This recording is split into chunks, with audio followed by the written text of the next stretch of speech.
Hi guys, in this video we're going to take a look at how you can increase or decrease the web page text size in Samsung Internet on the Samsung Galaxy S22 series. First, tap on the home button to go back to the home screen. Then open up the Samsung Internet app and then launch the web page that you would like to view. Next, to increase or decrease the text size, tap on the menu key at the bottom.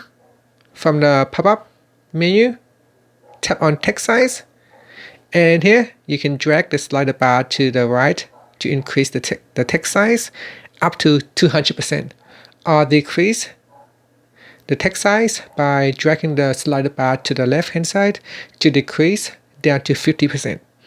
And that's it. So that is how you can increase or decrease the text size, or you can change it back to the default, which is 100%.